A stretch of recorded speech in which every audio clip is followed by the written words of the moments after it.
بسم الله الرحمن الرحيم. السلام عليكم ورحمة الله وبركاته.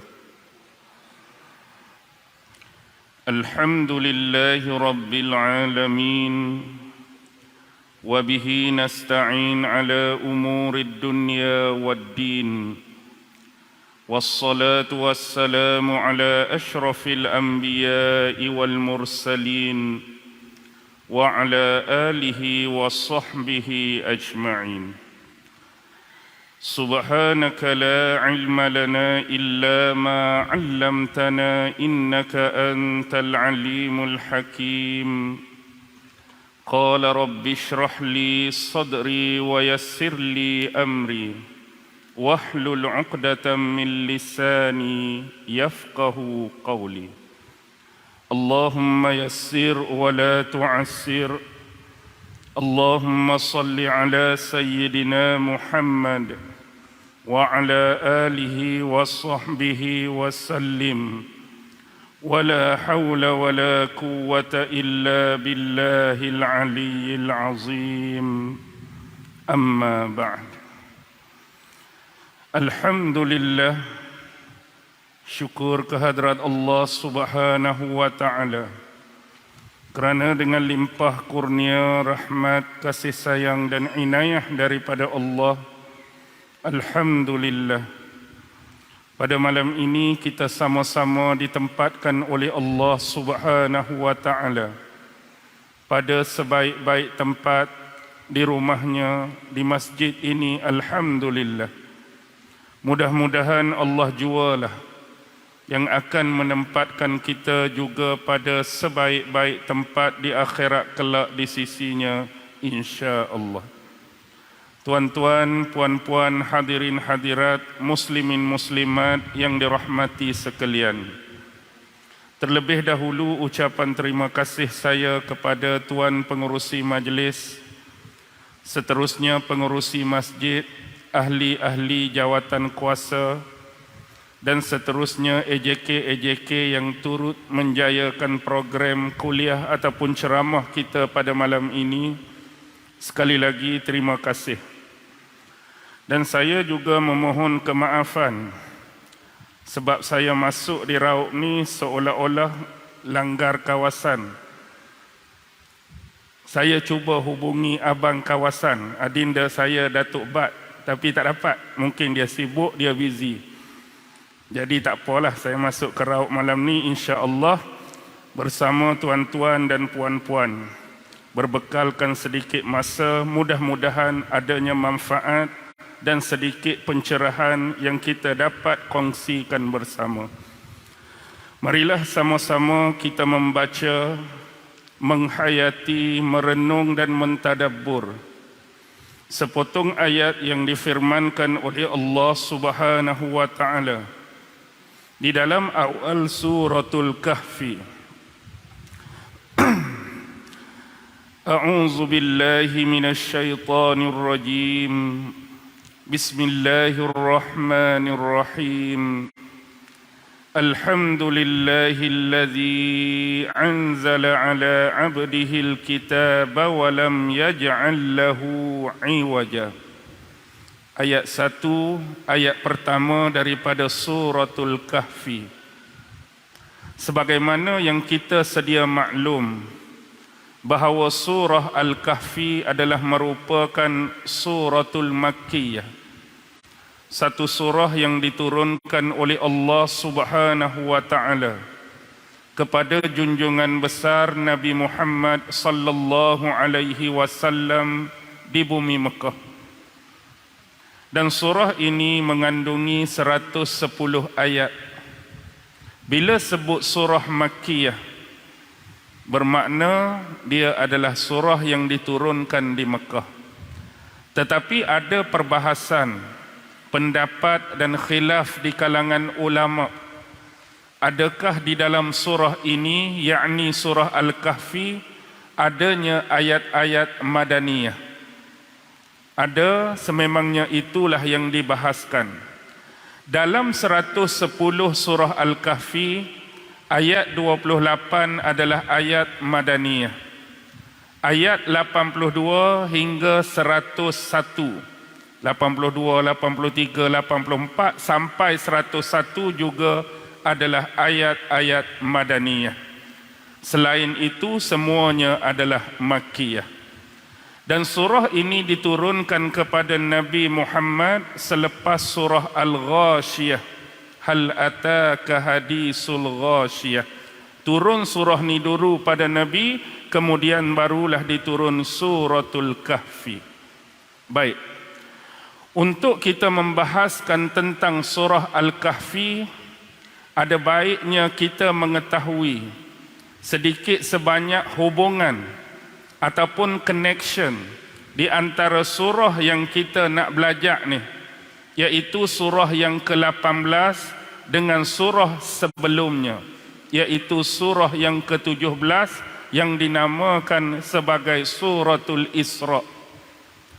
Ini penting kerana ilmu ini jarang sekali dibahaskan oleh guru-guru ataupun ustaz kita. Ilmu ini dinamakan sebagai ilmu siyakul Quran. Di dalamnya terbahagi kepada siyakus surah dan siyakul ayat, iaitu hubungan di antara satu surah dengan surah sebelumnya. Hubungan di antara satu ayat dengan ayat sebelumnya dinamakan sebagai ilmu siyak. Barulah kita akan dapat memahami apa yang ingin disampaikan oleh Allah menerusi setiap ayat-ayat dan surah-surah yang berkaitan, terutamanya surah yang saling berdampingan di antara satu dengan surah yang lain. Sebagai contoh, di dalam surah Al-Isra sebelum ini, Allah Subhanahu wa Ta'ala telah membicarakan golongan yang beriman, yang pernah ada, yang pernah wujud sebelum zaman Nabi Muhammad sallallahu alaihi wasallam. Mereka adalah golongan Islam, mereka adalah golongan yang beriman kepada Allah, mereka adalah golongan yang beriman kepada Nabi-Nabi dan Rasul sebelumnya. Siapakah mereka? Itulah Bani Israel. Sebab itu surah Al-Isra, nama lain bagi surah ini ialah surah Bani Israel. Kenapa mereka ini dianggap sebagai golongan yang beriman sebelum Nabi Muhammad? Kerana mereka mempercayai ketuhanan Allah Subhanahu wa Ta'ala. Mereka beriman kepada Nabi dan Rasul yang berada sezaman dan sehayat dengan mereka, Nabi Allah Musa dan Nabi Allah Harun alaihi salam. Mereka juga turut beriman dengan kitab yang diturunkan kepada Nabi Musa pada ketika itu, iaitu kitab Taurat. Dan mereka beramal, melaksanakan, menghayati setiap ajaran yang terkandung di dalam kitab tersebut. Inilah inti, inilah kepentingan kita memahami tentang golongan ini di dalam surah Al-Isra. Walau bagaimanapun bila kita mula membaca surah Al-Kahfi, di awal ini Allah membicarakan tentang satu lagi golongan yang selalu dikaitkan dengan penurunan kitab, iaitu golongan Nasrani ataupun golongan Kristian. Allah bahaskan di awal Kahfi ini mengenai mereka. Tanpa kita menafikan, Allah menyelitkan 4 plot cerita yang begitu penting untuk kita hadam, untuk kita fahami, terutama berkaitan hubungannya dengan akhir zaman. Ashabul Kahfi, 2 pemilik kebun, Musa dan Khidir alaihi wassalam, Zulkarnain bersama Ya'juj wa Ma'juj. Itu yang pertama yang kita harus faham. Hubungan yang kedua di antara surah Al-Isra dan Al-Kahfi ialah, di dalam surah Al-Isra, Allah Subhanahu wa Ta'ala di akhir ayat 111, Allah mengungkapkan kalimah yang sama pada awal surah Al-Kahfi. Tengok akhir surah Al-Isra ayat 111, apa firman Allah? Wa qulil hamdulillah. Dan di awal surah Al-Kahfi Allah masih menekankan dan menegaskan kalimah yang sama, alhamdulillahilladzi. Jadi ayat panjang dia, wa qulil hamdulillahilladzi lam yattakhidz walada wa lam yakul lahu syarikun fil mulk wa lam yakul lahu waliyyun minaz zulli wa kabbirhu takbira. Ucapkan olehmu kalimah alhamdulillah, perkataan alhamdulillah. Dan di awal surah Al-Kahfi penegasan ini masih terus berlarutan dan berlangsung dengan kalimah alhamdulillahilladzi. Segala pujian kembali kepada Allah Subhanahu wa taala. Itu yang kedua. Manakala yang ketiga ialah di dalam awal surah Al-Isra Allah membicarakan mengenai perjalanan kerohanian Nabi Muhammad sallallahu alaihi wasallam.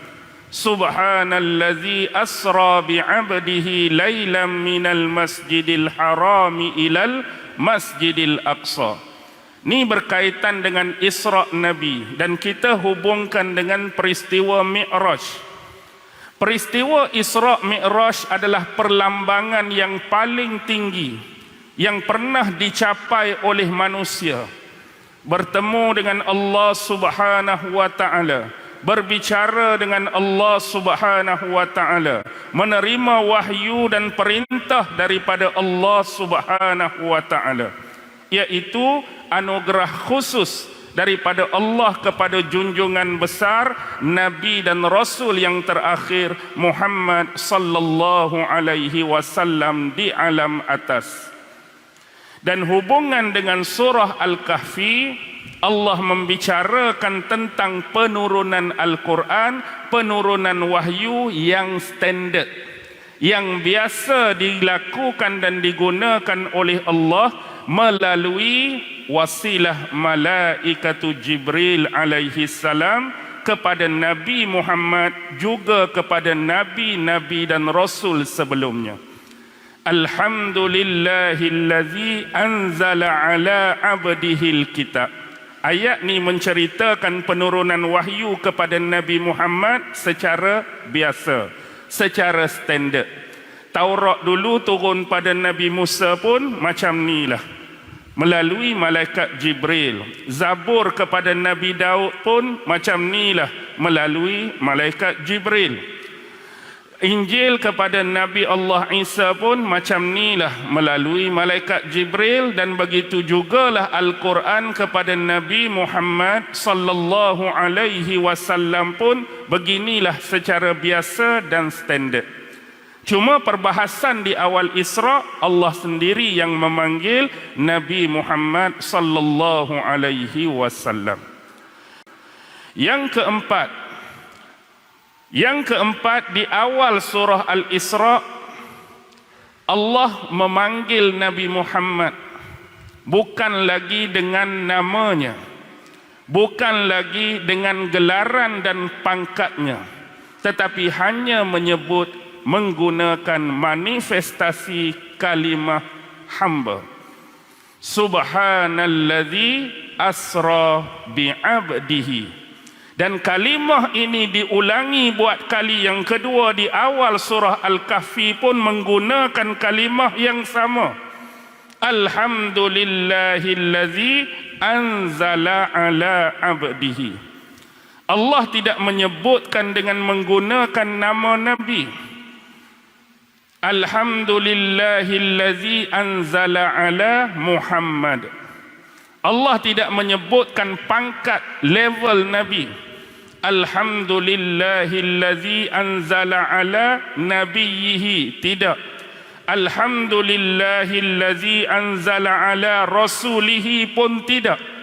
Tetapi kedua-duanya menggunakan kalimah hamba.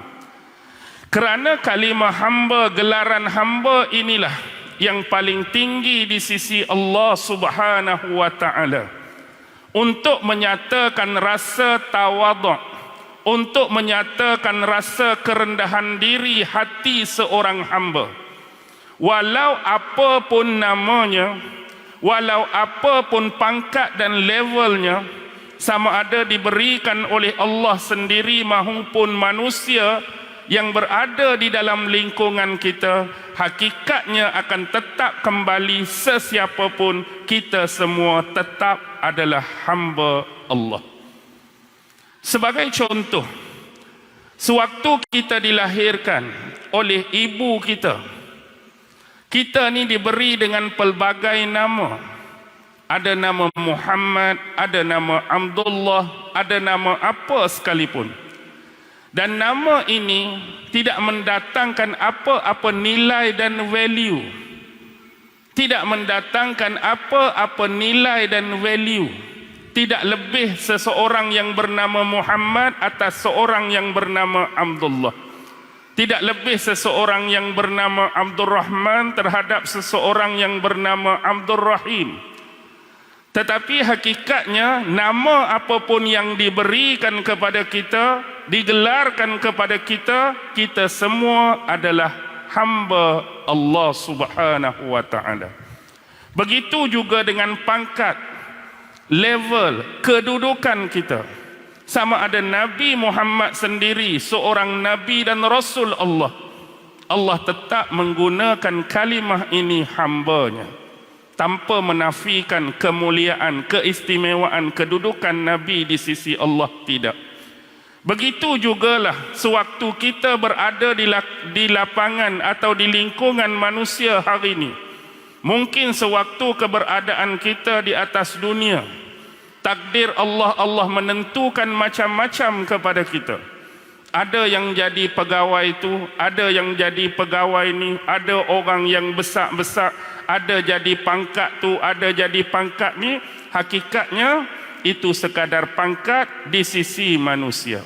Tetapi hakikatnya kita tetap semua sebagai hamba Allah. Jadi ayat ni nak mengajar kepada kita supaya kita ni senantiasa merendah diri, tawaduk kita kepada Allah Subhanahu wa taala dan sesama manusia.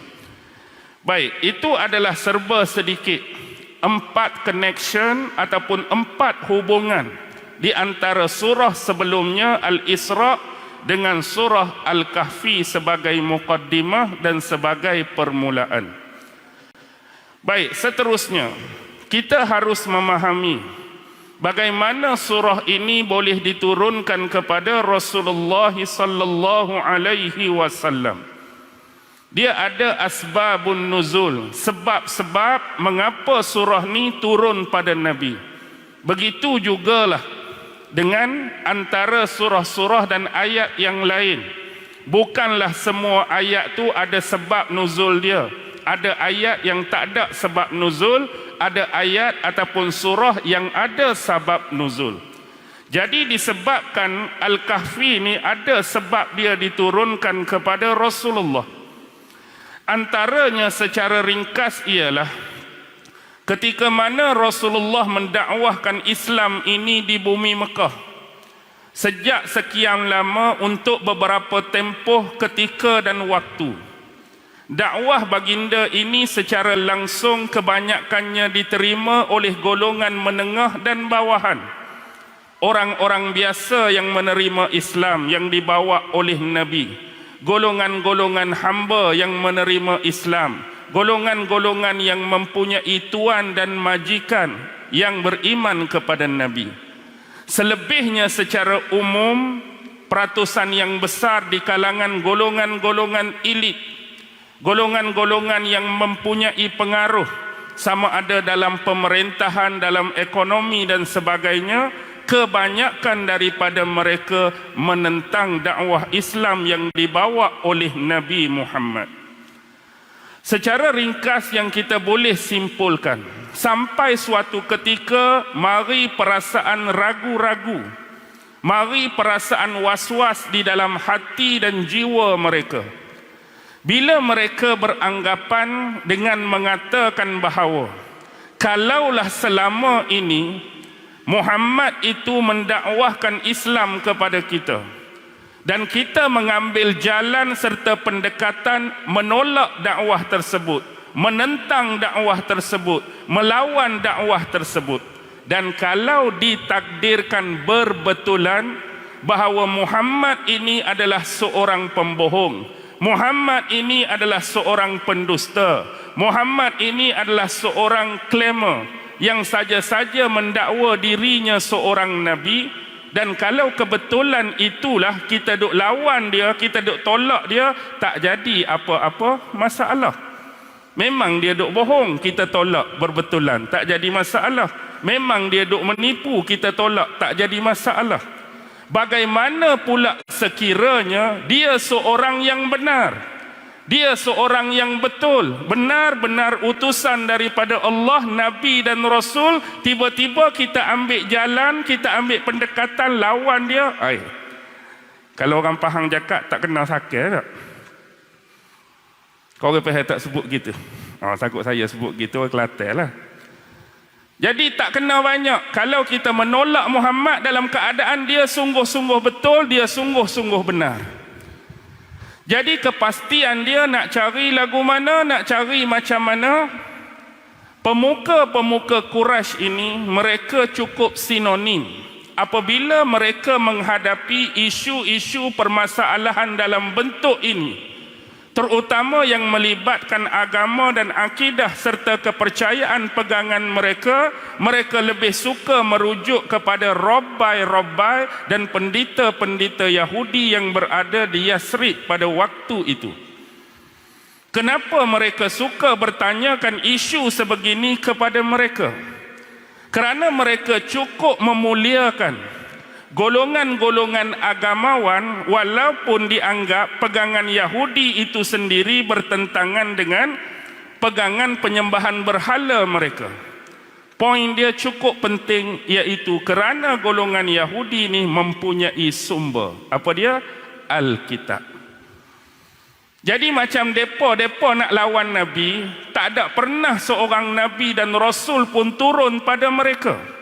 Kalaulah kata sebelum ni dah ada Nabi yang pernah turun pada mereka, datang pada mereka dan kepada Nabi tersebut diturunkan kitab oleh Allah, pasti mereka tidak akan merujuk kepada robbai Yahudi. Sebab mereka dah ada manual, mereka dah ada petunjuk untuk membahaskan isu itu. Tetapi disebabkan di sini mereka zero dan sifar tentang kitab, maka mereka merujuk kepada golongan Yahudi. Kerana satu lagi golongan Yahudi sudah cukup terkenal dengan datangnya dan turunnya Nabi-Nabi dan Rasul di kalangan mereka, Bani Israel sebelum ini. Jadi cadangan mereka ialah menghantar dua orang duta, menghantar dua orang utusan yang mereka rasa paling layak, paling berkemahiran untuk menggalas tugas ini. Dua orang ni akan dihantar kepada robbai Yahudi, minta persetujuan, minta kesepakatan, minta nasihat daripada mereka bagaimana nak menyelesaikan kekusutan masalah ni, iaitu Muhammad ni benar-benar seorang Nabi dan Rasul ataupun sebaliknya. Maka dalam riwayat, siapakah dua orang yang diutus? Pertama ialah Nadar bin Haris dan yang kedua ialah Uqbah bin Abi Mu'is. Siapa Nadar bin Haris? Nama penuh dia Nadar bin Haris bin Alqamah bin Kalada bin Abdul Manaf bin Abdiddar bin Qusay. Baik, kalau tengok di sini Nabi Muhammad bin Abdullah bin Abdul Muttalib bin Hashim bin Abdul Manaf bin Qusay. Dia akan sampai pada jaluran yang sama pada moyang Nabi yang bernama Qusay. Cuma saya takut silap faham bila jaluran salasilah pada Nadar ada Abdul Manaf, jaluran salasilah Nabi pun ada Abdul Manaf.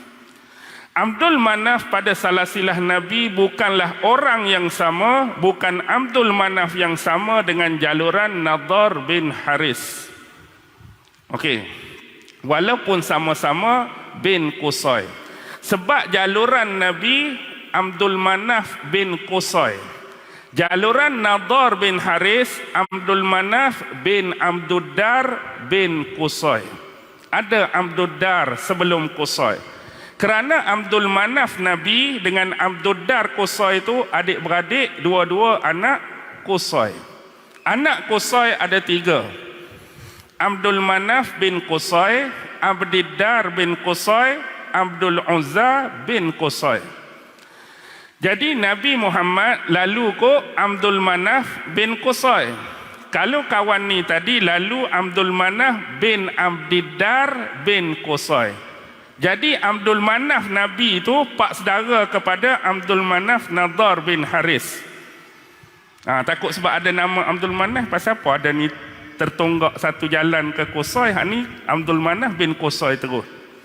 Jadi automatik Abdul Manaf yang Rasulullah ni pak saudara kepada Abdul Manaf yang kedua. Jadi Abdul Manaf Nadar bin Haris ni dia akan jadi sepupu dengan Hashim lah. Kau tak nampak lagi? Sebab Hashim bin Abdul Manaf. Hak ni Abdul Manaf bin Abdiddar. Abdul Manaf dengan Abdiddar adik-beradik. Jalur Nabi Hashim dengan Abdul Manaf tu akan jadi sepupu. Jadi belah ni hak Abdul Manaf Kalada. Dia akan jadi 2 pupu dengan Abdul Muttalib. Abdullah akan jadi 3 pupu dengan Alqamah. Dan Nabi akan jadi 4 pupu dengan bapak dia Haris. Jadi dia ni anak 4 pupu Nabi. Kau pening dah?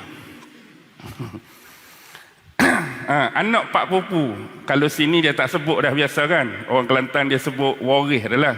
Dia terik pun 2 pupu. Ni sepupu hang, ni 2 pupu hang, 3 pupu pun orang tua jarang nak sebut. 3 pupu, 4 pupu dia sebut waris dah. Anak beranak kita. Itulah kedudukan Nadar bin Harith. Siapa dia ni? Dia salah seorang antara golongan elit. Golongan yang berilmu luas, berwawasan besar. Dia ni seorang businessman yang banyak tugas dia ni bukan di Mekah, tapi menguruskan perdagangan dan perniagaan bisnes dia di luar, terutama di Hirah. Sejarah merakamkan kepada kita Hirah ni adalah kota besar, satu kota yang berada di bawah jajahan Parsi pada ketika itu, dan dia banyak berada di sana berhubungan dengan pembesar-pembesar dan golongan ilmuwan di sana. Jadi bila Nadar bin Harith duduk di sana, dia banyaklah hikayat-hikayat, cerita-cerita dongeng orang-orang Parsi, hikayat-hikayat raja Parsi seperti Ispandiar dan sebagainya. Jadi bila timbul ni deriamu sangkitnya ni. Orang bersandah jangan makan banyak dia, nanti lekat tekak. Lekat sungguh ni. Baik, bila timbul cerita Nabi Muhammad dia balik ke Mekah, apa yang dia buat? Jadi dia ni akan sailang kisah-kisah yang dibawa oleh Nabi menerusi ayat-ayat Al-Quran dengan cerita dan ilmu yang dia ambil daripada Hirah tu. Contoh bila Rasulullah nak berdakwah, Rasulullah jumpa dengan individu-individu tertentu, Rasulullah tegur mereka, Rasulullah cerita pasal ayat-ayat Al-Quran yang turun pada baginda. Dan bila Rasulullah meninggalkan golongan tadi, maka dia akan pi pula. Dia akan pi sailang golongan tadi. Muhammad cerita pasal apa tadi kat hang? Muhammad cerita kat kami macam ni, macam ni, macam ni, macam ni. Dia pun gunalah cerita dia hak ambil daripada Hirah tu.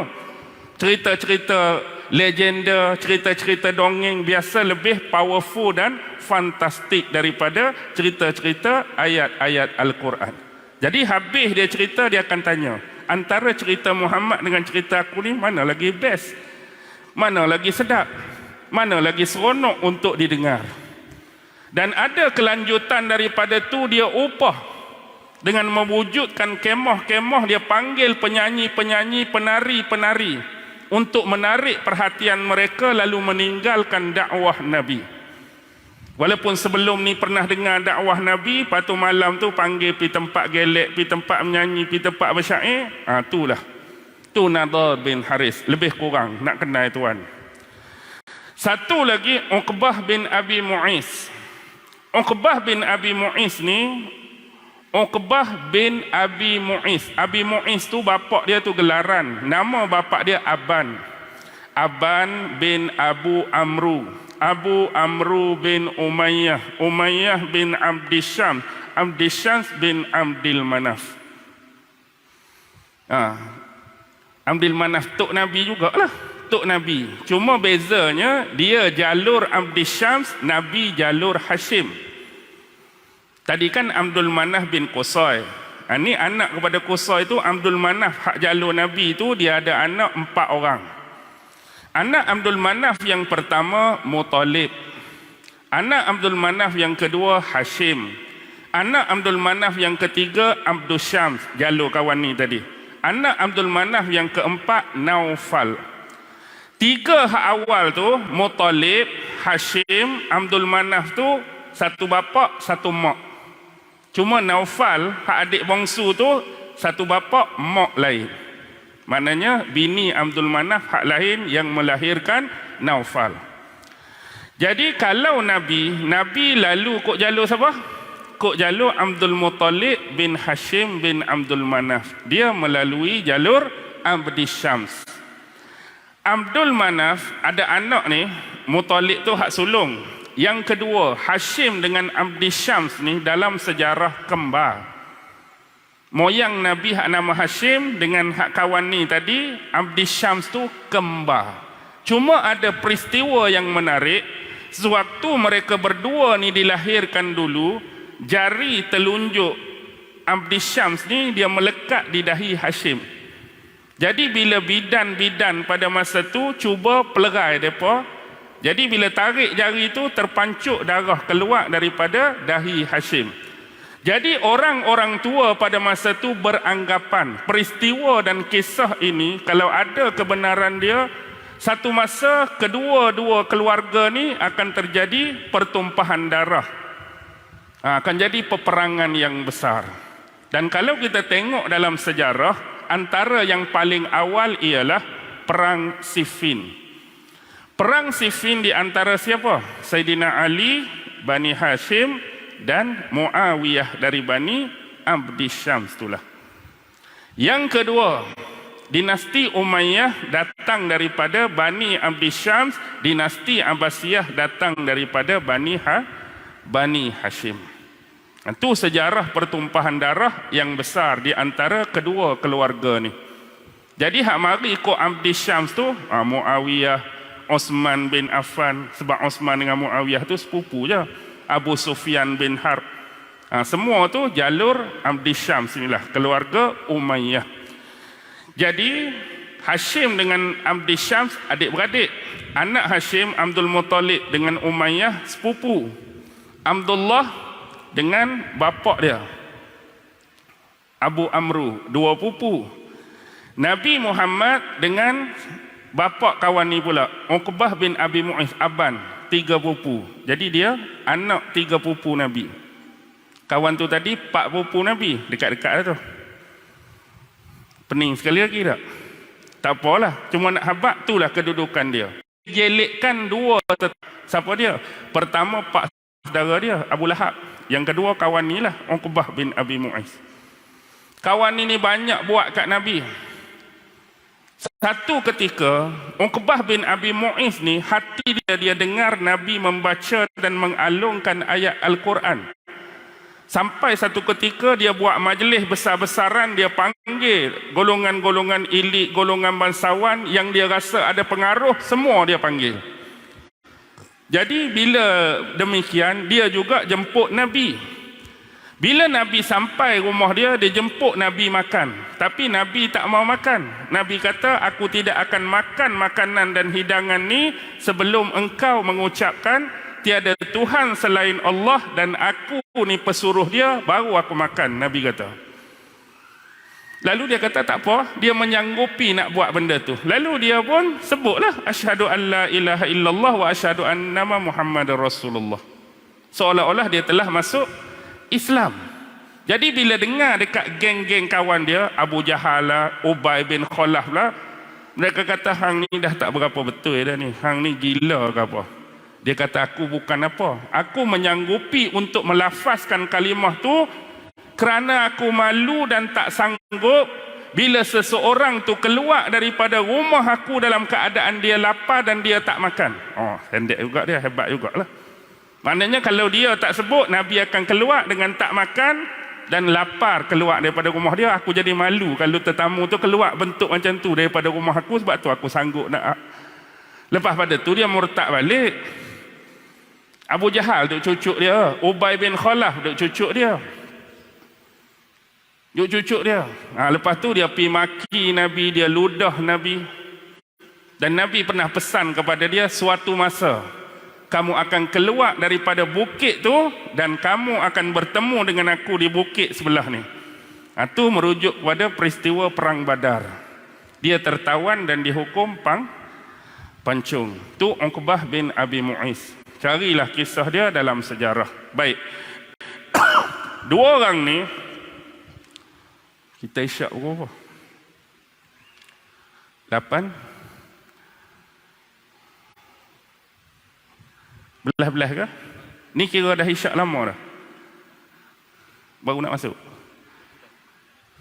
Dah masuk.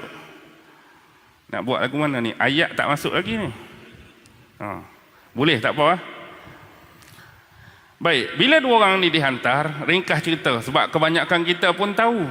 Jadi bila diusulkan benda ni pada mereka, kami nak tahu Muhammad ni Nabi sungguh-sungguh ke Nabi yang dia sendiri dakwa dia Nabi ataupun Rasul. Maka Robai Yahudi ni menyarankan kepada mereka 3 soalan untuk ditanyakan kepada Muhammad. Soalan pertama berkaitan dengan 7 pemuda yang beriman, yang melarikan diri bersembunyi di dalam gua, merujuk kepada pemuda Ashabul Kahfi. Tanya Muhammad tentang Ashabul Kahfi. Yang kedua tentang ruh, persoalan ruh. Wa yas'alunaka 'anir ruh qulir ruhu min amri rabbi. Yang ketiga seorang raja, pemerintah yang melang buana, maksudnya yang melakukan perjalanan dari timur dan barat, merujuk kepada Raja Zulkarnain. Balik tanyakan 3 soalan ni pada Muhammad. 2 dia akan jawab, 1 dia tak akan jawab. Hak 2 jawab tu Zulkarnain dengan Ashabul Kahfi, dan persoalan roh ni bukan tak jawab, sebab roh ni urusan tu Tuhan. Kalau dia tak boleh jawab ketiga-tiga soalan ni, bermakna dia adalah nabi palsu, nabi penipu, nabi pendusta, nabi pembohong, dan dia sendiri klaim dakwa dia nabi dan rasul. Lalu baliklah kedua-dua duta dan utusan ni menyampaikan apa yang mereka bawa balik daripada bumi Yasrib. Ringkas cerita, akhirnya pembesar dan pemuka Quraisy ni pakat-pakat pergi jumpa dengan Nabi, nak bawa usul 3 soalan ni nak tanya pada Nabi. Bila tanya soalan ni pada Nabi, Nabi boleh jawab ke Nabi tak boleh jawab? Nabi tak boleh jawab. Sebab Nabi tak tahu pun pasal Ashabul Kahfi, Nabi tak ada pengetahuan pun tentang persoalan roh, Nabi juga tidak mempunyai ilmu pun tentang Zulkarnain. Penting untuk kita hadam, penting untuk kita pasak di sini bahawa Rasulullah sallallahu alaihi wasallam tidak mengetahui perkara-perkara yang bersifat ghaibiyah, kecuali setelah peristiwa itu diwahyukan oleh Allah kepada baginda, barulah baginda mengetahui akan hal tersebut. Maknanya kalau Allah tawak turun ayat cerita pada Nabi, Nabi pun tak tahu. Yang jadi Nabi tahu, yang boleh Nabi cerita pada orang lain, setelah turunnya wahyu daripada Allah pada Nabi, barulah Nabi berilmu, berpengetahuan tentang hal tersebut.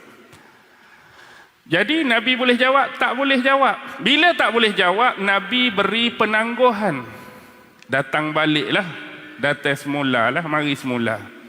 Sebab kebiasaan pengalaman yang dilalui oleh Nabi, bila menghadapi masalah dan persoalan seumpama ni, Jibril akan turun, Jibril akan datang memberitakan hal itu pada Nabi, dan Nabi mengimpikan dan mengharap hal tersebut untuk menjawab persoalan tadi.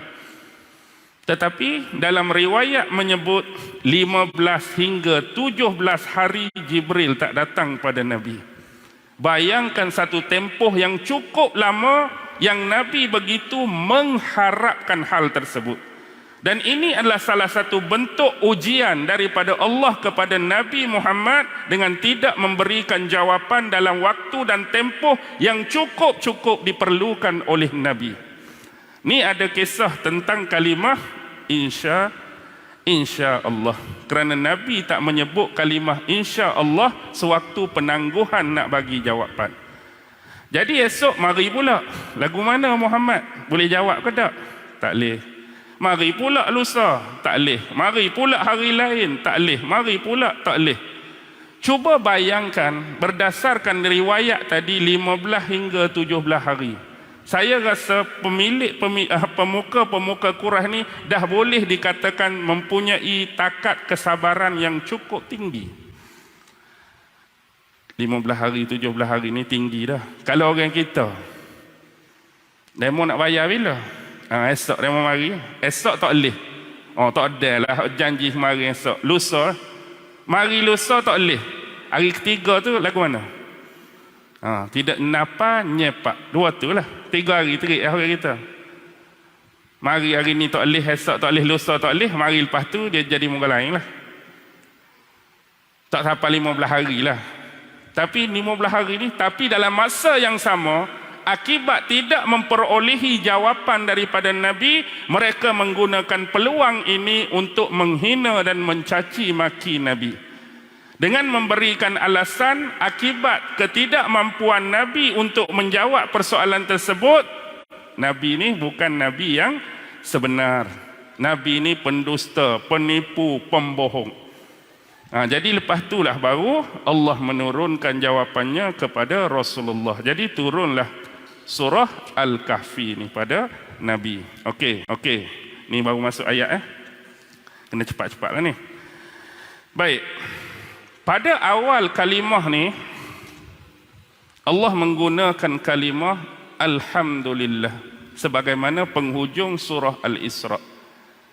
Dan kita semua memahami, kalau kita biasa memondok dengan guru-guru lama, biasanya dalam awal-awal kitab Tauhid, sama ada kitab Tauhid hak jenis nipih, hak jenis kelas menengah dan pertengahan, atau hak lagi tebal sekalipun, dalam awal kitab pasti membahaskan tentang kalimah Alhamdulillah.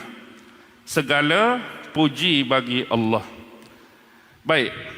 Kalimah Alhamdulillah ni secara umum terbahagi kepada 4. Puji Allah bagi Allah. Puji Allah bagi makhluk. Puji makhluk bagi Allah. Puji makhluk bagi makhluk. Puji Allah bagi Allah. Allah memuji dirinya sendiri, Allah memuji zatnya sendiri. Dalam ayat Al-Quran banyak Allah memuji diri dia sendiri. Allah memuji diri dia maha pemurah, diri dia maha pemberi, diri dia maha meluaskan, diri dia sebagai zat yang memberi rezeki. Macam-macam ayat, macam-macam tempat Allah puji zat dan diri dia sendiri. Dan pujian tu tetap akan kembali kepada Allah. Yang kedua, puji Allah bagi makhluk. Sebagaimana contoh dalam ayat Al-Quran, innaka la'ala khuluqin azim. Sesungguhnya engkau wahai Muhammad mempunyai budi pekerti dan akhlak yang mulia. Dalam ayat ni Allah sedang puji siapa? Nabi Muhammad sallallahu alaihi wasallam. Allah puji makhluk dia yang bernama Muhammad. Contoh, puji makhluk bagi Allah. Standard lah. Kita duk baca Alhamdulillah, Alhamdulillah, Alhamdulillah tu adalah puji makhluk bagi Allah. Yang keempat, puji makhluk bagi makhluk. Lagu mana? Kalaulah ditakdirkan kita jumpa dengan perempuan yang cantik, perempuan yang lawa, kita pun akan sebut apa? Allah comelnya, Allah lawanya, Allah jelitanya. Maksudnya kita ni makhluk puji kecantikan yang Allah bagi pada makhluk yang lain. Ataupun perempuan pula, tengok lelaki, Allah handsome-nya, Allah tampannya, Allah segaknya. Pujian makhluk kepada makhluk. Allah kayanya dia dari sudut kekayaan. Allah kuatnya dia, muka 400 kilo kat sebelah tangan contoh. Allah ninya dia, Allah ninya dia. Hakikatnya keempat-empat bentuk pujian tu, walaupun datang daripada sesiapa pun ucapannya, tetap kembali kepada Allah Subhanahu wa ta'ala. Pemilik kepujian yang asli, pemilik kepujian yang sebenar adalah Allah. Dan kita hari ini pun kalau orang puji kita, alimnya ustaz contoh, pandainya ustaz, hebatnya ustaz, kepandaian kita, kealiman kita, kehebatan kita, kita kena nisbahkan kepada Allah, bukan dari kita. Aku memang pandai lah sebab aku belajar. Aku memang hebat lah sebab aku hafal macam-macam. Aku memang terkenal lah sebab aku ada follower ni. No. Semua tu kena nisbah kepada Allah. Diri kita ni tak ada apa. Sebab pegangan kita, la haula quwwata illa billahil aliyyil azim. Hak mana yang kita dapat berbagai keistimewaan dan kelebihan tu sekadar pinjaman daripada Allah, dan bila-bila masa saja Allah boleh tarik dan ambil balik daripada kita sekiranya kita sombong dengan hal-hal tersebut. Contoh hari ni, boleh sebut macam-macam, boleh hafal macam-macam, boleh ingat macam-macam, kita sombong dengan hal tersebut. Kalau Allah nak tarik, turun tangga masjid sat lagi, hujan-hujan pula, licin. Kepala pula kena hujung tangga. Koma 3 minggu, sedap-sedap hospital bahagia. Tak ada lah duk bangga hebat tadi, hafal macam-macam tadi. Dia jadi menangis tak berlagu dah. Kalau Allah nak tarik sebagai contoh. Jadi tak perlu nak bangga.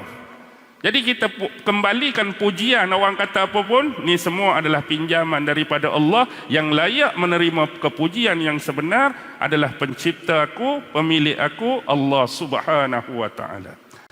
Baik. Kalimah Alhamdulillah ini juga sebenarnya adalah rujukan kepada pembahagian Al-Quran yang kita baca. Sebab Al-Quran ini dibahagikan kepada 4 bahagian.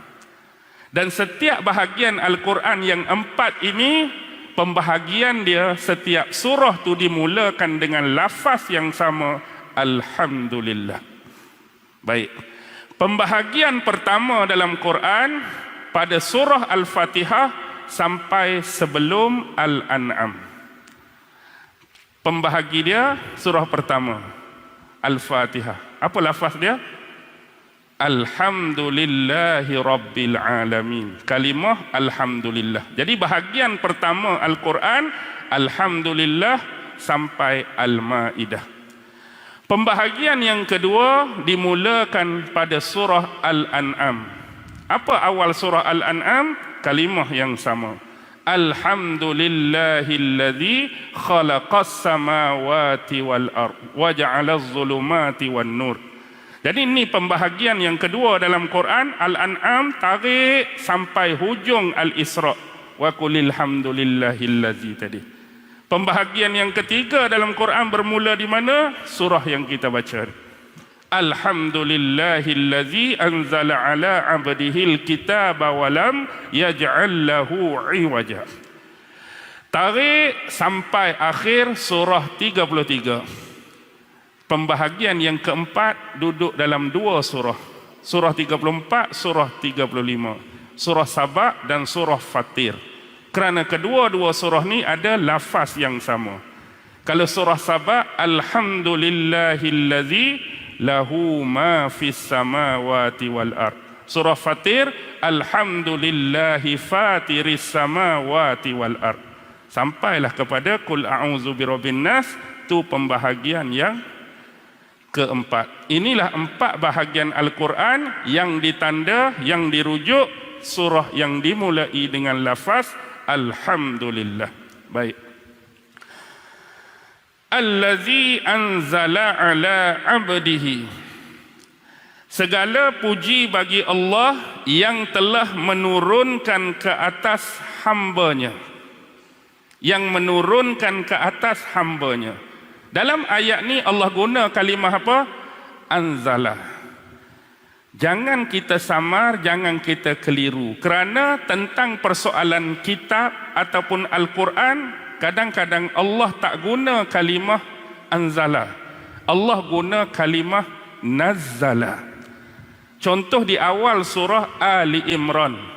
Nazzala alaikal kitaba bil haqq musaddiqan lima baina yadayhi wa anzalat taurata wal injil. Ketika membicarakan tentang Quran dalam Ali Imran, Allah guna kalimah nazzala. Hujung ayat tu wa anzalat taurat wal injil. Nazzala menurunkan, anzala pun menurunkan. Tapi takkan tak ada beza, mesti ada beza. Walaupun terjemahan kita diturunkan Al-Quran pada Nabi Muhammad. Tapi dalam ni bila membicarakan tentang Al-Quran, Allah tak guna macam Ali Imran, nazzala alaikal kitab, tapi anzala. Poin dia, apa beza nazzala dengan anzala? Dalam perbahasan, kalau Allah menggunakan anzala, bermaksud konteks penurunan Al-Quran itu ialah sekaligus. Sekaligus. Maksudnya macam mana? Contoh peristiwa malam Lailatul Qadar diturunkan Al-Quran dari Lauhil Mahfuz ke langit dunia Baitul Izzah secara sekaligus 30 juzuk. Tu biasa digunakan konteks anzala. Kalau Allah guna nazzala, bermaksud Quran tu diturunkan secara munajjaman, tadarruj, berperingkat daripada langit dunia kepada Nabi Muhammad dalam tempoh berapa tahun? 23 tahun. 13 tahun di Mekah, 10 tahun di Madinah. Atau ulama-ulama ulumul Quran, lebih tepatnya 23 tahun tu sebagai rumusan. 22 tahun, 22 bulan, 22 hari. 22 tahun, 2 bulan, 22 hari. Itu sebenarnya. Tapi kita bundarkan jadi 23 tahun. Kalau nazala berperingkat, sikit-sikit. Kalau anzala sekaligus. Jadi bila Allah guna anzala ini, keadaan dia sekaligus ke atas hamba dia. Allah gunakan satu lagi ialah kalimah ala. Ada satu lagi bila Allah bagi Quran ila. Ala ke atas, ila kepada. Dua-dua bagi kat Nabi. Tapi Allah sebut di sini ala ke ila. Ala. Diturunkan Al-Quran ala ke atas hamba-Ku. Diturunkan Al-Quran ila kepada hamba-Ku. Bila ala menunjukkan ke atas, Quran ni datang dari alam atas kepada Nabi Muhammad sallallahu alaihi wasallam yang berada di alam bawah, alam bumi. Poin dia yang cukup penting kita faham ialah perlunya ada integrasi, ada kesepadanan, ada perpaduan, ada keserasian, ada keharmonian di antara alam langit dan alam bumi. Tidak dapat tidak. Sebab nas-nas Al-Quran, kalam-kalam Al-Quran ini ialah kalam Allah yang datang daripada alam langit. Diturunkan kepada Nabi Muhammad, hamba-Nya yang berstatus Nabi dan Rasul yang terakhir yang berada di alam bumi. Jadi kalau tidak ada kesepaduan, keserasian, integrasi dan keharmonian ini, maka pasti akan berlaku kecacatan dalam kehidupan kita dalam mengamalkan kitab yang turun ini. Sebab apa? Quran itu adalah bentuk manual daripada Allah. Siapa penghurai Quran? Siapa pensyarah Al-Quran? Siapa pentafsir Al-Quran? Tidak lain dan tidak bukan junjungan besar Nabi Muhammad sallallahu alaihi wasallam. Perlunya ada syarahan daripada Nabi, penerangan daripada Nabi, tafsiran daripada Nabi untuk memberi kefahaman kepada sahabat. Bagaimana nak memahamkan Al-Quran, bagaimana nak melakukan pelaksanaan atas tuntutan-tuntutan dalam kitab Al-Quran. Baru settle, baru selesai. Kalau Allah turunkan Al-Quran dan beri keterbukaan kepada sesiapa pun untuk syarah, sesiapa pun untuk bercakap, sesiapa pun untuk tafsir, maka apa akan jadi kepada kitab ni? Kalau Allah kata aku turun Quran, Quran tu daripada aku, tapi nak syarah dia, nak tafsir dia bukan Muhammad seorang, Abu Jahal pun boleh, Abu Lahab pun boleh, kawan ni pun boleh, agak-agak apa akan jadi pada Quran? Haru biru, cacar merbah, ikut suka. Jadi konteks akal dan rasional akan digunakan. Kawan ni kata, aku rasa ayat ni Allah nak cerita macam ni. Kawan ni pula ada, aku rasa Allah nak cerita hak ni. Aku rasa, mari 30 orang, habis. Hak ni kata lagu ni, hak ni kata lagu ni. Tapi Allah dah lantik manusia yang dipilih. Bukan kata kena ada pilihan raya, bukan kena ada PRU. Kita buat pilihan raya umum, kita lantik siapa nak jadi Nabi kita, adalah 10 orang ni. Kita pangkah dia. Oh Allah, Alhamdulillah, akhirnya orang lantik aku jadi Nabi sebab aku dapat 50,000 undi. Dah. Hak lantik ni bukan orang, hak lantik ni Allah. Allah sendiri yang pilih. Jadi dia yang paling layak. Kita kena dengar huraian dia, syarahan dia. Yang ilmu ni dia bawa oleh ulama-ulama salafus soleh, tabi'in, tabi'in, sampailah ulama yang ada sekarang. Dia sama konteks dia macam saya ni guru, saya ni cikgu. Jadi KPM dah bekalkan buku teks pada cikgu. Kalau buku teks ni, murid pandai baca buku teks. Tapi kalau kita tengok, perlu apa lagi cikgu ada dalam kelas hurai kandungan dan isi buku teks tu. Kalau kita padang wui kat budak terus, budak pun ngerti baca. Jadi cikgu relax okey, baca buku teks, hang faham sendirilah, hang apa sendiri. Budak pun masuk dalam kelas baca ni. Kawan ni faham lagu ni, kawan ni faham lagu ni, kawan ni lagu ni. Jadi perlu apa guru? Guru tu seolah-olah nisbah analogi tadi seperti Nabi dan Rasul. Hak mari seketul buku teks tu, cikgu syarah pula dalam kelas, cikgu hurai pula dalam kelas, cikgu praktikkan pula dalam kelas, nak suruh murid lagi faham. Kalau nak harap turun lagu tu, ikut hang nak faham lagu mana, habis. Sebab orang Arab, bahasa Arab dia boleh baca, dia boleh hafal, tapi kefahaman tentang pelaksanaan tuntutan tu lagu mana, ini perlu kepada Nabi. Dan objek tu ialah apa? Objek tu Alkitab. Ni teras dan asas akidah. Siapa perasanlah, siapa tak perasan, saya nak tunjuk dalam ayat ni saja Allah dah membariskan 3 basic, 3 asas akidah. Allah, Nabi, Alkitab. Jangan tinggal 3 ni. Allah, abdihi, Nabi, Alkitab. Objek yang turun pada Nabi.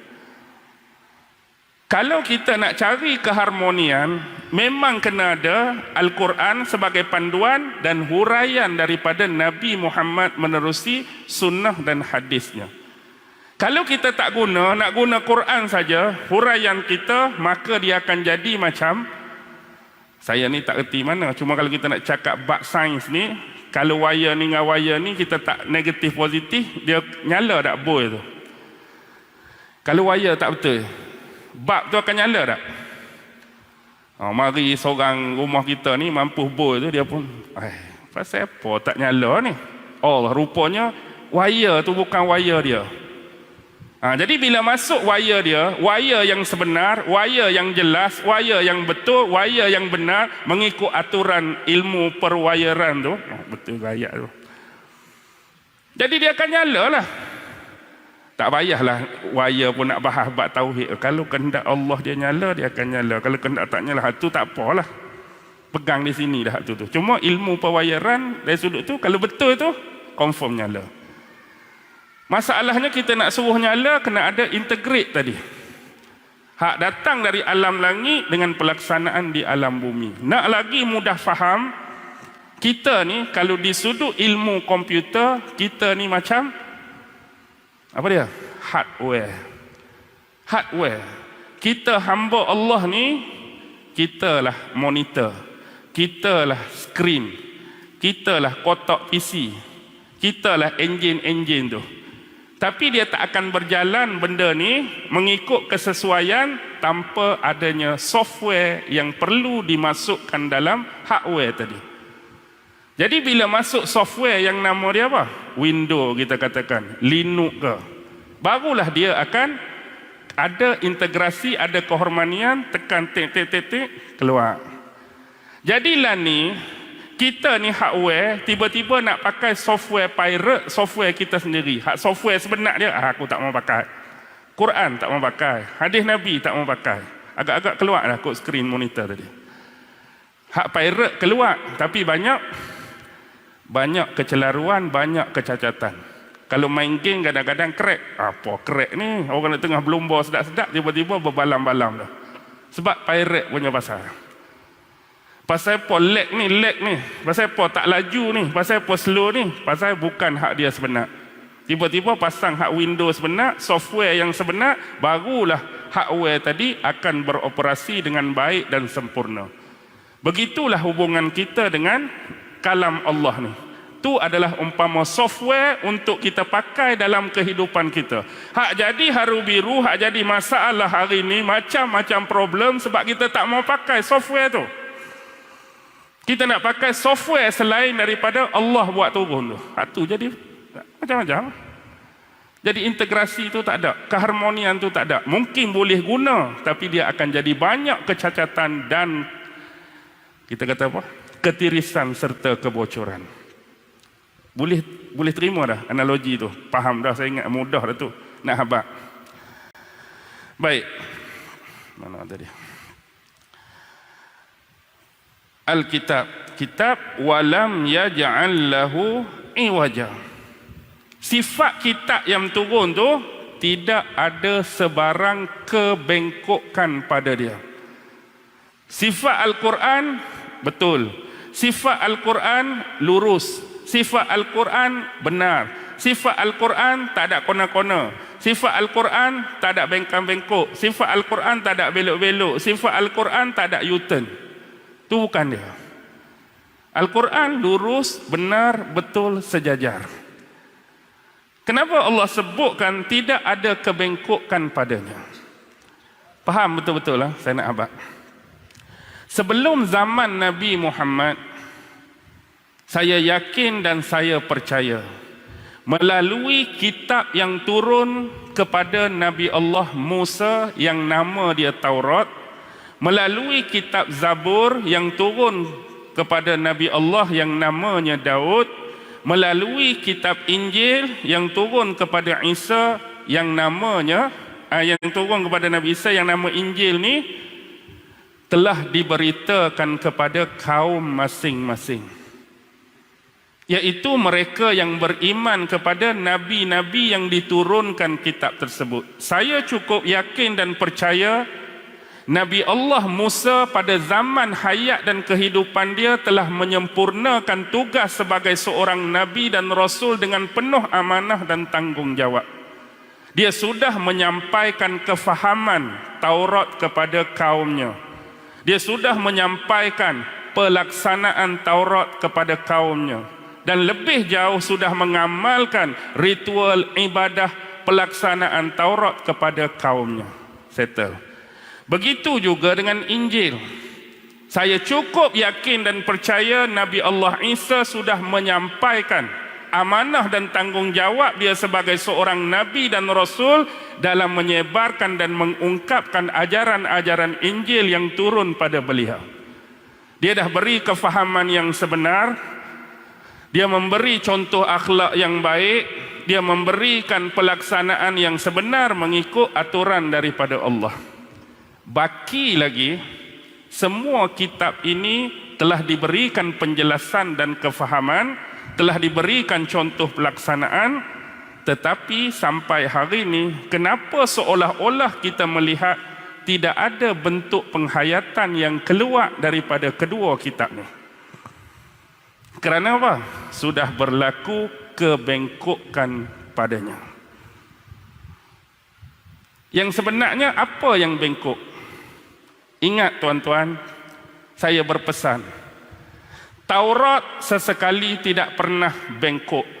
Ayat-ayat dalam Taurat yang benar daripada Allah tidak pernah bengkok. Kefahaman yang diberikan Nabi Musa kepada kaum dia tidak pernah bengkok. Ajaran Nabi Musa, pelaksanaan dan pengamalan hukum-hukum dalam Taurat ketika zaman hayatnya tidak pernah bengkok. Begitu juga konteks yang sama dengan Nabi Isa, semua tak pernah bengkok. Tapi yang membengkokkan hal tersebut ialah kita. Bukan kita orang Islam ni. Selepas Nabi Musa wafat meninggalkan mereka, Nabi Isa diangkat oleh Allah. Apa yang mereka lakukan kepada ayat-ayat Allah, kefahaman yang diterima sebelum ini, ritual dan ibadah sebelum ini, action dan pelaksanaan sebelum ini, adakah masih berada di tempat yang sama atau sudah dibengkokkan oleh manusia-manusia? Boleh jelas ha? Hak tu tak bengkok. Yang membengkokkan kita. Begitu jugalah dengan Al-Quran, jelas daripada Allah, kitab yang tidak ada kebengkokan. Yang bengkok sebenarnya kita umat Islam.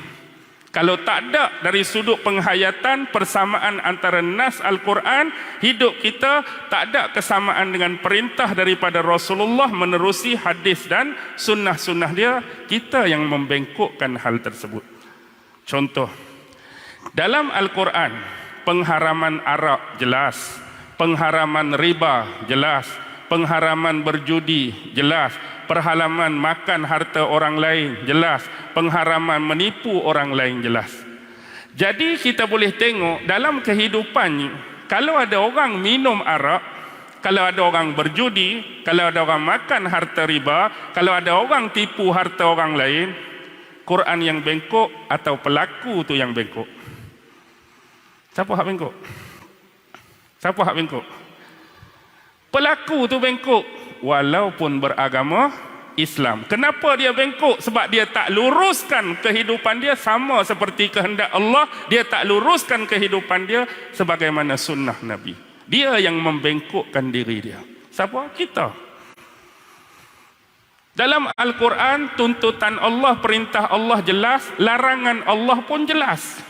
Kalau berlaku pelanggaran terhadap tu, bukan benda tu yang bengkok, kita yang sedang membengkokkan kefahaman kita, pelaksanaan kita.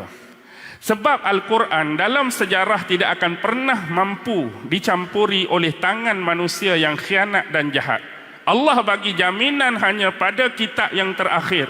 Allah tak bagi jaminan pada Taurat, pada Zabur, pada Injil. Sebab tu berlaku campur tangan manusia. Ada robai-robai dalam Quran, Allah cerita, yang mengubah ayat Allah, yang menyamarkan dan mengelirukan ayat Allah, yang menyembunyikan perintah dan perintah larangan dan suruhan-suruhan Allah. Tapi Al-Quran, Allah sentiasa mencabar. Sewaktu penurunan dia lagi, kemukakan 10 ayat saja. Mampu atau tidak? Tak. Kurangkan lagi, banyak sangat 10 ayat. Wak mari 3 ayat ya, hak menyamai Al-Quran. Last kali, fa'tu bisuratin mim mislih wad'u syuhada'akum. Pun tak mampu. Quran memang tak akan dapat dibengkokkan selama-lamanya. Kerana dia ada jaminan daripada Allah. Jadi peluang musuh-musuh Islam untuk membengkokkan ni tak ada ruang. Yang ada ruang hanya pada 2 benda. Pertama, kefahaman dan ilmu dalam Quran. Yang kedua, ritual ibadah dan pelaksanaan dalam Quran. Kefahaman hak sebenar datang daripada Nabi. Dia mari kefahaman hak bukan daripada Nabi, tapi cerita pasal Quran juga. Ilmu hak bukan datang daripada Nabi, nak cerita juga pasal Quran. Dia akan membelikkan manusia, menyesatkan manusia, menyelewengkan manusia dengan kefahaman dan ilmu tentang Quran. Quran sendiri dia tak mampu. Ritual ibadah dan penghayatan. Ada ibadah yang dah ditambah-tambah, ada ibadah yang dah direka-reka, yang tidak dianjurkan daripada Nabi Muhammad sallallahu alaihi wasallam. Ada yang berlebih-lebihan, ghulu dalam konteks ni. Contoh, saya tanya jujur lah, kalau kita tengok, katakanlah Ni air apa ni? Gau, Sungai Gau. Saya anggarkan, andaikan ni botol arak, dalam ni air arak. Arak ni. Jelas bagi kita dalam Al-Quran menghalalkan ke mengharamkan benda ni? Mengharamkan. Hak betulnya halal ni, tapi saya analogikan ni arak. Mengharamkan. Hadis Nabi pun sebut tentang pengharaman arak. Sirah pun sebut, sahabat bila turun ayat tentang pengharaman arak secara berperingkat ni, semua pakat pecah kendi arak masing-masing. Sehingga bumi Mekah masa tu dibanjiri oleh arak-arak yang dimusnahkan. Dia punya tempayan-tempayan. Baik. Secara jujur, kalau kita lihat konteks di Malaysia. Di Malaysia kita, ada tak benda ni? Ada tak benda ni? Ada. Dan kita boleh dapati benda ni dengan cukup mudah. Di kedai ke, 7E ke, kilang ke dan sebagainya. Dan kalau kita cuba-cuba nak minum benda ni, hak diharamkan dalam agama, secara sembunyi pun saya kira tak ada orang tahu. Kalau saya pergi kat 7E minta arak sebotol, ustaz nak buat apa arak? Adalah hari ni hari birthday kawan saya India, saya nak hadiah pada dia. Boleh tipu. Cuma balik saya yang togok contoh. Tapi poin dia, bila kita berbicara konteks di Malaysia, ni dengar betul-betul, fahami dengan baik, jawab dengan jujur. Kita ambil konteks beragama. Ni bukan resis, bukan apa. Secara umum, bila kita sebagai umat Islam berpegang dengan Al-Quran, Al-Quran mengharamkan benda ni. Jelas. Kalau kita lihat kitab Bible dan sebagainya, untuk penganut Nasrani dan Kristian, dalam agama mereka halal ke haram minum arak? Jujur. Tetap haram dan mereka mengakuinya. Kalau tanya Yahudi, arak halal ke haram? Haram. Hindu? Haram. Buddha? Haram. Kita ambil yang dominan. Islam haram, Kristian haram, Yahudi haram, Buddha haram, Hindu haram. Dan saya kira rata-rata penduduk Malaysia ni dominan beragama ni yang menjelaskan benda ni haram. Poin dia, cuba kita fikir, renung dan jawab dengan jujur. Dalam semua agama mengharamkan, menolak penganut dan pengikut dia untuk minum benda ni. Jadi benda ni perlu ada bersama kita sekarang. Siapa yang nak minum sebenarnya? Ni hak duk ada, hak duk dijual beli, hak duk diperdagangkan. Semua agama penganut ni kata ni haram, ni tak boleh minum. Yang dia jadi ada tu, siapa yang nak minum sebenarnya? Gua tanya dulu, ada benda ni, siapa nak minum sebenarnya? Ni kata haram, ni kata haram, ni kata haram, ni kata haram, ni kata haram. Jadi siapa yang nak minum sebab ada ni? Okey, siapa nak minum sebenarnya? Yes. Dia akan mencipta pelanggar-pelanggar agama. Hak minum tu orang hak langgar ketentuan. Islam kata haram. Ada ni aku belilah. Hak ni pula ada ni aku belilah. Ada ni aku togoklah. Ada aku minumlah. Benda tak patut ada, tak perlu ada. Jadi dia nak mencipta manusia yang melanggar hukum, melanggar ketentuan, melanggar perintah daripada Allah. Cukup dah. Bagi mereka kalau orang Islam minum arak. Sama juga dengan judi. Hampir semua agama mengharamkan judi. Kedai judi ada, siapa nak berjudi sebenarnya? Siapa nak tikam nombok sebenarnya? Agama mana? Memang wajib agama kami kalau buka kitab muka surat 32 dianjurkan berjudi dalam agama kita, tunjuk. Nothing, tak ada agama yang menganjurkan judi. Jadi kedai judi ada tu, siapa nak berjudi bang sebenarnya? Kembali kepada asal. Dia nak cari pelanggar-pelanggar tadi. Zina haram. Tak ada. Memang agama kami ni dua benda paling penting untuk meningkatkan iman dan ketakwaan. Pertama, tiap-tiap minggu kena rogo orang. Yang kedua, kena berzina dengan ramai perempuan, baru iman meningkat. Agama mana? Tak ada. Hakikatnya, rumah-rumah pelacuran, rumah uruk ke, rumah yang menguruskan hal macam ni, siapa yang nak buat kerja tu? Tapi bila ada, Ada orang yang langgak, ada orang yang masuk, ada orang yang langgang. Jadi inilah, tak ada integrasi dah lah. Tak ada integrasi dah. Tuhan kata haram, kita pergi bengkokkan diri kita buat benda ni. Tu baru 2-3 contoh, dan banyak lagi sebenarnya kebengkokan yang sedang berlaku dalam masyarakat. Kalau tidak at-tamassuk, benar-benar kita beramal dengan nas Al-Quran dan sunnah Rasulullah sallallahu alaihi wasallam. Saya pun tak ada suara dah ni. Pukul 9:06 minit boleh dah maya isyak. Jelas boleh Saya tahu ada yang jenis jangan berhenti lagi ustaz, alang-alang mari sekali ni, tapi saya minta maaf sungguh, saya pun penat hari ni. Jadi saya berhenti di sini. Mudah-mudahan sedikit perkongsian dengan tuan-tuan ni ada manfaat, ada faedah, ada pencerahan. Hak lawak tu lawak lah, tapi hak mana yang bermanfaat, ambillah dia sebagai iktibar, sebagai pencerahan dalam hidup kita. Terutama saya dululah yang berbicara, yang bercakap ni, seterusnya mudah-mudahan ada faedah dan manfaatnya kepada tuan-tuan dan puan-puan sekalian sebagai saudara se-Islam, saudara seagama. Akhir kalam, wabillahi taufiq wal hidayah. Wassalamualaikum warahmatullahi wabarakatuh. أعوذ بالله من الشيطان الرجيم بسم الله الرحمن الرحيم اللهم إنك تعلم أن هذه القلوب قد اجتمعت على محبتك والتقت على طاعتك وتوحدت على دعوتك وتعاهدت على نصرة شريعتك فوسك اللهم رابطتها وأدم ودها واهدها سبلها واملأها بنورك الذي لا يخبو واشرح صدورها بفيض الإيمان بك وجميل التوكل عليك وأحيها بمعرفتك وأمتها على الشهادة في سبيلك إنك نعم المولى ونعم النصير وصلى الله على سيدنا محمد وعلى آله وصحبه وسلم والحمد لله رب العالمين الله أكبر.